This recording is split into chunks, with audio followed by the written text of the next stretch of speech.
Hi, and welcome to Stamp with Ginny. Today I'm going to share with you this card made with the Dragonfly Garden bundle of products found in the 2021 January-June mini catalog.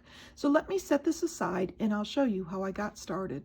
We're going to start with the stamping for this project. I am going to bring in my smoky slate cardstock, and we're going to do this card in portrait, so I'm going to lay that there. I'm going to bring in my thank you sentiment from the Dragonfly Garden stamp set and stamp that in the lower right hand corner. And then I'm going to bring in these little dragonflies, and I'm going to stamp those in the upper left hand corner just one time. And now I'm ready to start adding my designer series paper. I'm going to set these where I think I would like them. I'm going to leave about a ½ inch on both sides of my designer series paper. And then I'm going to put this one down right below those dragonflies. And finally, this one here is going to overlap those two. And I can kind of adjust this as I want to so that I know where I'm going. I want those full dragonflies to show, so I like that. So I'm going to start by adhering that first piece down.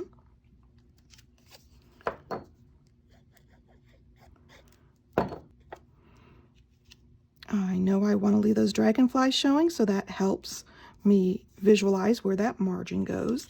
The next piece is my colorful piece of designer series paper, and I'm going to set that down with the same margin on this side right below those dragonflies and adhere. And then I'm going to take this last piece and adhere it down here above the sentiment.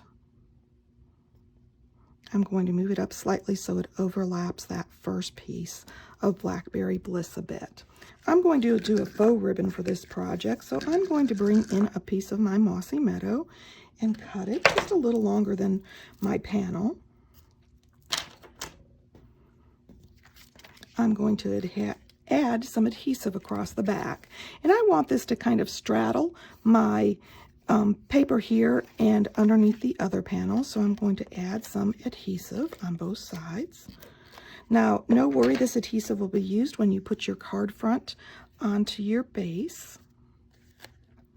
I'm going to leave a little bit of a gap here and kind of divide that gray space on the left, and then bring it over so that it goes over the top of that Blackberry Bliss.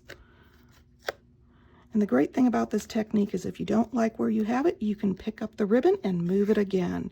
I'm going to adhere this onto my card base so that that adhesive won't get all over my stamping surface. And of course, you can go over the ribbon if you'd like with your adhesive. And I'm going to adhere that to the card front. At this point, I'm going to bring in a small bow that I tied out of that same ribbon and pick up a glue dot. And then I'm going to adhere this right here at the edge of my Blackberry Bliss Designer Series paper. There we go. And I'm ready for some mini dragonflies. I'm going to bring in my punch and punch 1, 2, 3 dragonflies out of a scrap piece of Whisper White paper. Now, the cool thing about these punches, when you punch them, they have this little bit of a cup to them that you can utilize to make them lift a little bit on your project. I'm going to add the mini dimensionals onto the back of each one of these. They fit just perfectly if you're careful. And I'm going to pick these up and add them to my project. You can lay these out where you would like them to lay if you prefer, prior to starting to adhere them so that you can move them around, but I'm okay with just adding them as I go. I'm going to add one over here to the Blackberry Bliss, and then I'm going to add one to the center of this top designer series paper. And of course, for the inside of your card, you can take your image and your sentiment, if you would like, and stamp some little dragonflies in the upper and bottom right hand corner. And you can also stamp your sentiment, but I'm going to simply do that and place it in my card for later use. And of course, you'll want to stamp your envelope also to make it pretty. Nobody likes a naked envelope. There you go, a quick and easy card using the Dragonfly Garden Bundle of products. If you'd like any of these products, feel free to stop by my online store. You can get there from my blog, Stamp with Jini. Thanks for joining me.